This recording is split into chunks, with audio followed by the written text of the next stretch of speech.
पवित्र परमात्मा को अपने अंदर बाहर उपस्थित जाने माने हम सब उन्हीं के आश्रय से जी रहे हैं। हम कौन? आत्मा, देह नहीं, हम आत्मा हैं। परमात्मा हम सबके आधार हैं, परम पिता। एक बार सुनेंगे कि बोलिएगा भावना से।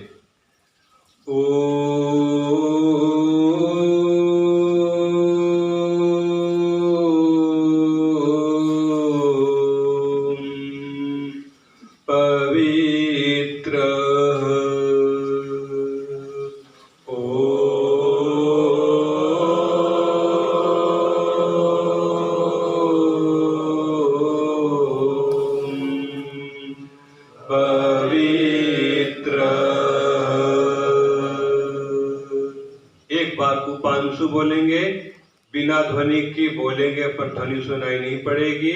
उसके बाद एक बार मन में और भावना करते हुए, परमात्मा आप पावनतम हो, हमें भी पावन बना दीजिए। उपांशु प्रयोग।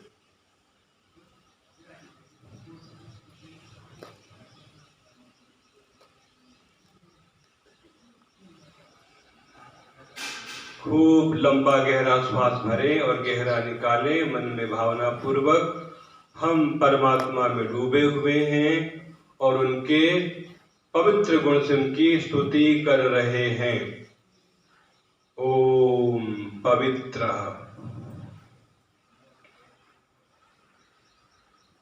गहरा श्वास लेकर के श्वास को छोड़ देते हैं, आंखें खोल लेते हैं। कुछ शब्दों को ध्यान पूर्वक सुनेंगे। इस यज्ञशाला परिसर में हमारे समादरणीय स्वामी शांतानंद जी और हमारे जो भी आए हुए हैं जगदीश शर्मा जी, सभी शिवरात्रि महानुभाव बंधुओं, हाँ जयप्रकाश जी। तो अभी हम लोगों ने मिलकर यज्ञ किया। हमारी वैदिक संस्कृति में यज्ञ का बहुत महत्व है। यूँ तो प्रत्येक श्रेष्ठ कर्म को यज्ञ कहा गया है, परंतु जो यज्ञ अग्निहोत्र, इसको विशेष करके हम लोगों ने यज्ञ का नाम दिया है हवन, यज्ञ, अग्निहोत्र।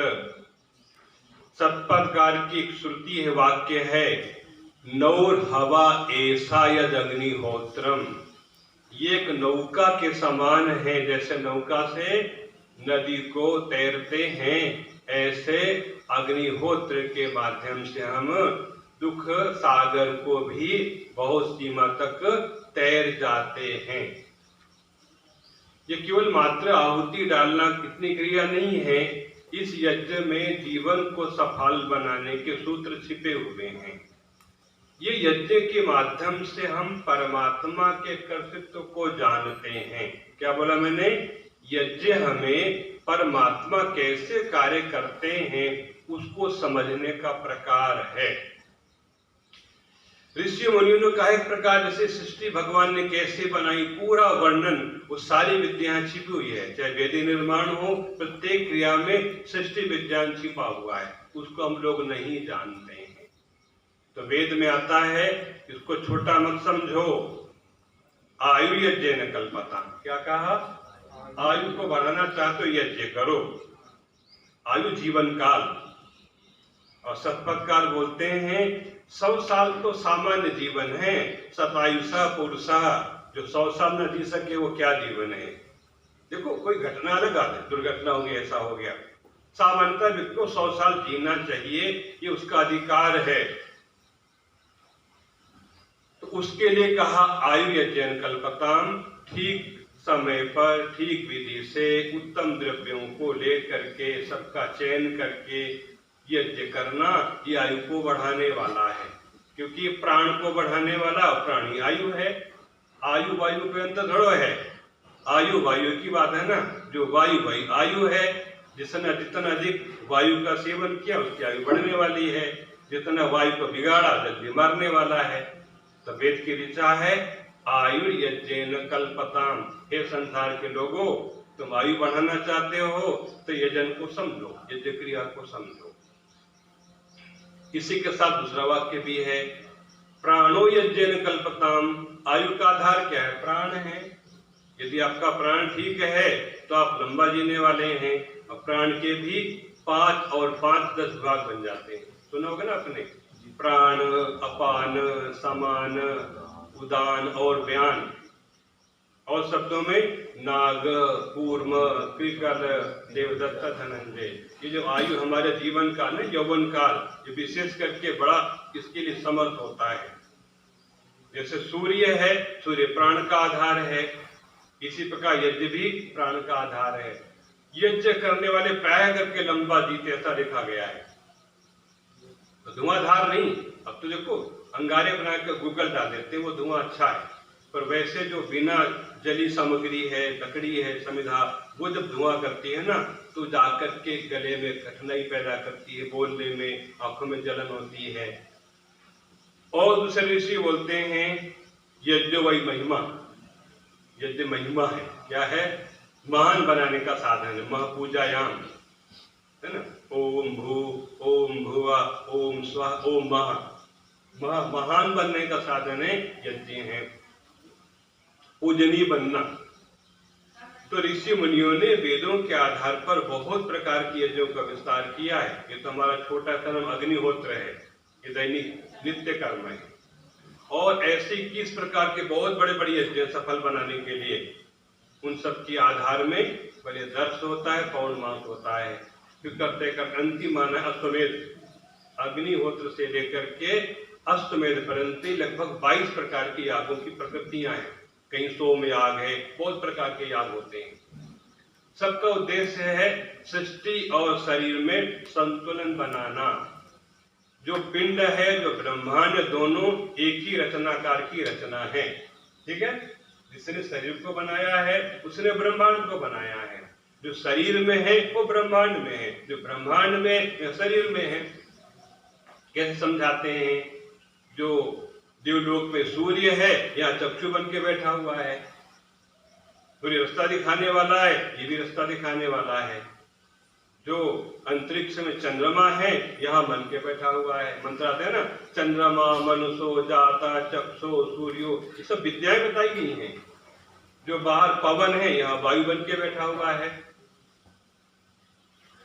ऐसे सृष्टि को समझाने के लिए यज्ञों की परिकल्पना की गई कि लोगों का स्वास्थ्य भी अच्छा रहे और लोग इसको करते करते भगवान की रचना को समझ लें। ईश्वर क्या है? सृष्टि करता है, सृष्टि को बनाने वाले हैं। उस सृष्टि में हमारा शरीर भी आता है। किस रीति से भगवान ने शरीर को बनाया है, इससे क्या क्या होने वाला है प्रयोजन, वो आप सुनते हैं। जीवन की सफलता, धर्म अर्थ काम मोक्ष कह दो, या उसको अभ्युदय निःश्रेयस कह दो।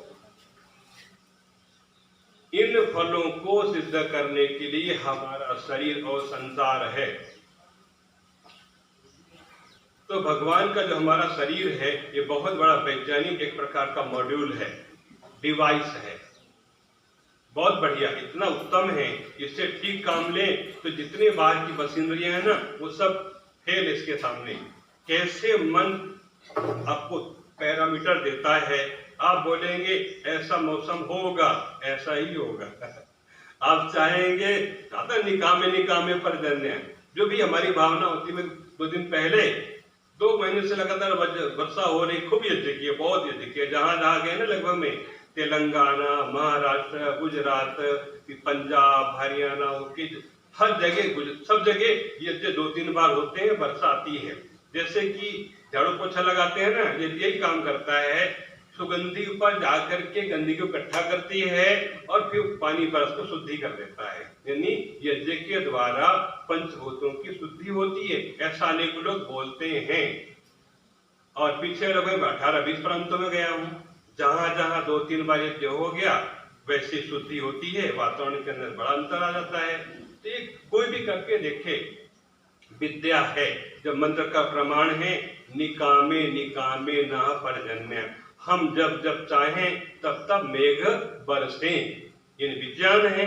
ये सफेद धुआं करते हैं ना, खूब धधकते अंगारों में सुगंधित घी को खूब सारा डाल दो, एक सफेद धुआं बनता है, नाकों को लगता है, गले को चुभता है, एकदम जा करके ना सबको सुगंध कर देता है और जाके आकाश में गंदगी को इकट्ठा करता है, झाड़ू लगाता है पहले, उसके बाद में सूर्य अपना काम करता है, वो सबको छिन्न बन के बरसा देता है। तो ये एक विद्या है, बहुत बड़ी विद्या है। और ऋषियों का माने प्रयोगशाला है, जितने बड़े बड़े प्रयोग पहले किए जाते थे ऋषि मुनियों का आश्रम यज्ञ के आधार पर ही करते थे, क्योंकि पदार्थ विद्या है। कैसे तापमान को बढ़ाना है, कैसे तापमान को कम करना है, कैसे सुगंधि को सीमित कर लेना है, कैसे उसको परिसीमित कर देना है, ये सब विद्याएं हैं। मोटर गाड़ी है, पहले स्पीड से बढ़ते बढ़ते बढ़ते बढ़ाते चलेगा ना, फ्यूल क्या बोलते हैं, कम करना, इफिशिएंसी, ईंधन कम खर्च हो और गति बढ़े, एक सिद्धांत है। यहाँ पर भी क्या है, सामग्री साधन ही कम होते जाएंगे, उसका परिणाम बढ़ता जाएगा। ये लोग नहीं जानते हैं ना कि भर भर के डालो ये अच्छा होगा, ऐसा नहीं है। अग्नि का परिमाण है, अग्नि कैसी है, अग्नि को कैसे रखना है, ये विज्ञान समझाया ना, अग्नि का विज्ञान। इसी अग्नि के विज्ञान से पेट की अग्नि का विज्ञान आएगा। हमको खाना पीना कहाँ आता है, नहीं आता ना। अग्नि कितनी हमारी पेट की होनी चाहिए है, उसके अनुसार आहुति कितनी पड़नी चाहिए, ये प्रायः करोड़ में को भी पता नहीं मिलेगा। अग्नि के आधार पर जठराग्नि क्या है, उसके लिए कितनी हवि चाहिए, ये जानकारी नहीं है, परंपरा से नहीं है। तो इसी प्रकार इस यज्ञ से अंदर की अग्नि का पता चलता है, फिर हमको सूर्य सृष्टि की महिमा का पता चलता है। तभी मंत्र आता है सन्नो वाता पवता, ये सिद्ध प्रयोग है, बड़े बड़े तूफान में समझाते हैं, ठीक से किया जाए तो। प्राचीन काल में होते और हमने प्रयोग करके देखा है, यहाँ वहाँ बहुत जगह, यहाँ रहते थे कई बार बड़े तूफान, मैंने कहा बाहर बैठ के हवन कर रहे हैं, हमने उठना नहीं है, या तो अग्नि बुझ जाएगी या तूफान रुक जाएगा, दो बात होंगे। अग्नि नहीं बुझेगी, तूफान अपने आप सम हो जाएगा, क्योंकि मंत्र है सन्नो वाता पवताम, ये आदि के विज्ञान से, मन के विज्ञान से ये पवन आदि सम होने चाहिए, होते हैं, विषम नहीं होना। सन्नस्तपत सूर्य, कल का सूर्य ऐसी था ना, ऐसी तीव्र अग्नि थी, ऐसी तीव्र अग्नि थी कि बाहर खड़े होना मुश्किल है। तो ये ऐसे पदार्थों के विज्ञान से किस ऋतु में किन पदार्थों का विनियोग किया जाए कि ये भी ठीक रहे, और स्वास्थ्य, मैंने स्वास्थ्य के लिए इसका प्रयोग करता हूँ। चिकित्सा, यज्ञ चिकित्सा, वात पित्त सम करने के लिए कभी सफलता नहीं भी मिलती है, अपना ज्ञान कभी दूषित कम हो जाता है, पर ये पूरा विज्ञान का काम करता, पदार्थ विद्या है। जैसे आप औषधि खाते हैं, आपको लाभ होता है, ऐसे यहाँ पर औषधि डालते हैं, प्राणायाम करते हैं, वात समक है, पित्त समक है, कफ समक है, ये सबका विज्ञान होता है। ऐसे काल का विज्ञान है, प्रातः काल से कफ का प्रधान रहता है, कफ की वृद्धि रहती है। उस समय यदि कफ के पदार्थ, ठंडे पदार्थ डालेंगे ना यज्ञ में, तो यज्ञ का लाभ नहीं हो जाएगा, बढ़ जाएगा, जुकाम बढ़ जाएगा, ऐसा है। कई लोग बहुत घी डालते हैं, कहते हैं मेरे को जुकाम रहता है, यदि वहाँ घी डालने की विधि ठीक नहीं है, घी को कम करना है, उसको घी को तीव्र बनाना है। मंत्र क्या आता है, घृतम तीव्रम जुहोतना, घी में ऐसे तीव्र पदार्थों को, केसर आदि होते हैं, जायफल आदि को, इनको डाल के संस्कार कर देते हैं, तो घृत तीव्र हो जाएगा। थोड़ा डालोगे अग्नि बढ़ जाएगी, एक बूंद से अग्नि बढ़ती है। जैसे कि व्यक्ति कहते हैं ना, 2 बूंद दवाई लेता है ना, होम्योपैथी दवाई है, 2 बूंद काम करती है, बहुत सारा लेता काम नहीं करती है। उसी में पोटेंसी को सेट करते हैं, ये 60 पावर की है, ये 200 की है, ये 1 M की है, लिक्विड वैसे ही है। अब उसमें क्या हो रहा है, उसकी पोटेंसी बढ़ रही है। ऐसे सामग्री की आदि है ना, ये मात्रा थोड़ी है, पोटेंसी बढ़ जाएगी तो वो 50 ग्राम सामग्री आपकी किलो के बराबर काम करेगी। ऐसी घी भी है, सामान्यतः किलो की आपने लिया है, उसको विशेष प्रकार से परिशोधन कर दिया गया है, संस्कारित कर दिया गया है। अब वो 100 ग्राम घी भी 1 किलो के अधिक काम करने वाला है। तो ऐसे पदार्थ विद्या पर को समझा जाने का साधन ये है। किसी ने बोला, किसी का वाक्य है, योगा कर्मसु कौशलम, सुना ना आपने, गीता का वाक्य होगा ना, योग क्या है, कर्म की कुशलता, किसी कर्म को बहुत बुद्धिमत्ता से करना, समझदारी से करना, इसका नाम यज्ञ है, ये कर्म योग कहा गया। तो ऐसे यहाँ भी लगाया, सिद्धांत बना लिया, यज्ञ कर्मसु कौशलम, ये बनाया सूत्र है। यज्ञ क्या है, प्रत्येक क्रिया को बड़ी कुशलता से करना है कि उसका जो परिणाम बहुत अधिक आ जाए, व्यापक आ जाए। ऐसे ही कर्म विज्ञान को समझते। पहला मंत्र क्या था, कुर्वन्य, उसका मंत्र है, यजुर्वेद का मंत्र है, और प्रारंभिक मंत्र है ईसे त्वा ऊर्जे त्वा। कैसे हम अपने शरीर के अंदर ऊर्जा बल आदि को धारण करें, कैसा हमारा कर्म हो, इसी यज्ञ में पूरा आयुर्वेद में छिपा हुआ है। कई महर्षि लिखते वेद भाष्य में कि तब तक संसार का सुधार नहीं होगा जब तक राजा लोग दो प्रकार के वैद्यों का विवेचन चयन करें। एक प्रकार के वैद्य हैं जो विविध प्रकार के औषधियों पर खोज करते रहते हैं और उन औषधियों से भिन्न भिन्न काल में जो यज्ञ में प्रयोग करना है और खाने का, तब तक इसके बगैर व्यक्ति रोगी निरोग नहीं हो पाएगा। यानी आयुर्वेद के ज्यादा लोग हैं, राजा ऐसी व्यवस्था करे किस काल में, किस ऋतु में किन द्रव्यों का होम किया जाए और किस प्रकार भोजन खाया जाए। इस विज्ञान के बगैर ये देश स्वस्थ नहीं रह सकता है। तो ये स्वस्थ वृत्ति भी है। और ये अध्यात्म के अंदर जो पंक्तियां आती हैं इदं न मम आदि, ये आध्यात्मिक भाव है, स्वाहा समर्पण का भाव, और मेरा नहीं है। ये छोटी सी बात नहीं है, इदं न मम, जिस दिन मन में बैठ जाएगा ना उस दिन समाधि की भूमि बन जाएगी, जीवन सफल हो जाएगा। पर ये इतना आसान नहीं है। इदं न मम आप बोलेंगे पर इदम मम ही होगा, इदम मम मेरा नहीं तो तब अपनी मम, तेरा भी मेरा हो जाए, सारा मुझको मिल जाए, इसी में संसार में विप्लव होते हैं। वाक्य छोटा सा, इदं न मम। महाभारतकार बोलते हैं न मम इति अक्षर त्रयम मोक्ष कारणम। मम इति अक्षर द्वयम बंधन कारणम, ये मैं जो मेरा है यही बंधन का, मृत्यु का, लड़ाई का कारण है। और ये तीन है न मम, ये तीन अक्षर व्यक्ति को मुक्ति की ओर ले जाते हैं। तो जीवन की सफलता के लिए इसके विज्ञान को जितना समझा जाए इसकी परिसीमा नहीं बांध सकते, क्योंकि भगवान का काम है ना, परमात्मा का नाम यज्ञ है, उपासना है, यज्ञ आदि कर्म है, इसके आगे है नहीं, ऐसा नहीं कह सकते। ये अनंत है, परमात्मा अनंत है, तो उपासना की भी सीमा कोई नहीं कि इसके आगे उपासना हो ही नहीं सकती है। ऐसी यज्ञ हम जितना जानते उसको बढ़ाते जाओ, बढ़ाते जाओ, बढ़ता जाएगा और अधिक परिणाम आएगा। पर आप ये नहीं कह सकते कि हमने पूरा जान लिया। यज्ञ नाम परमात्मा का है, ब्रह्म नाम परमात्मा का है। तो आपको देव यज्ञ करना है तो परिणाम आपको देव बनना होगा। चंचल मन से हवन नहीं हो सकता है। आप बिल्कुल वैज्ञानिक बन के हवन करेंगे ना, पूरा परिणाम निकालेंगे तो यज्ञ बहुत अच्छा हो जाएगा। ऐसे ब्रह्म बन करके संध्या होती है ना, ब्रह्म यज्ञ है, तो वहां बहुत बड़ा भाव लाना पड़ता मन में, ऊंचे भाव, तब जाके ब्रह्म यज्ञ पूरा होता है। तो समय था सफलम भवतु, जीवन की सफलता में यज्ञ के विज्ञान को समझा जाए तो बहुत बड़ी बड़ी समस्याएं जो आने वाली हैं, पर्यावरण के साथ जो छेड़खानी हो रहा है ना, पर्यावरण को सुधारने के लिए, अच्छा बनाने में इससे बढ़िया कोई साधन हो नहीं सकता है। हाँ, इसके लिए बहुत तैयारी की अपेक्षा होती है। उत्तम द्रव्य, उत्तम हवि, उत्तम घृत, उत्तम समिधा और उत्तम हमारा मन। कोई भी खराब होगा ना, एक घटक भी, तो यज्ञ बिगड़ जाएगा। सामान अच्छे इकट्ठे कर लिए, मन में अहंकार आदि आ गया, अब यज्ञ का परिणाम नहीं आ पाएगा। अच्छा, 6-7 लोग बैठे हुए हैं, 2-4 की वृत्तियां खराब हैं, तो उस दिन यज्ञ में कुछ न कुछ दोष आ जाएगा। तो आप सब लोग इसको सीखने का, समझने का प्रयास करें। ये पूरी एक लेबोरेटरी है, एक प्रकार की वैदिक लेबोरेटरी है। इसके द्वारा जो है आप मनचाही वर्षा ला सकते हैं, स्वास्थ्य को कर सकते हैं। जो पूरा नियम है, पवन सम रहेगा, सूर्य का तापमान बहुत अच्छा रहेगा, बहुत झुलसा नहीं होगी और बहुत अधिक ठंड भी नहीं होना। ये सारे सन्नो वाता पवताम सन्न सपतु सूर्य सन्ना कनिक्र देवा, बादल गरजे और भय न लगे और अनुकूल वर्षा हो। तो सृष्टि में, स्वास्थ्य में संतुलन बनाने के लिए इस वैदिक यज्ञ को बहुत उत्तम साधन बनाया जा सकता है। इस पर मैंने बहुत 14-15 साल से प्रयोग किए, ऐसे नहीं है बोल रहा हूँ। परिणाम बहुत अच्छे आए और आगे आते जाएंगे। इसके कोई सीमा नहीं है, इसके आगे है नहीं, बढ़ता जाएगा, बढ़ता जाएगा। इसी को फिर अंदर घटाएंगे तो ब्रह्म यज्ञ पूरा हो जाएगा। क्या समझ में आया?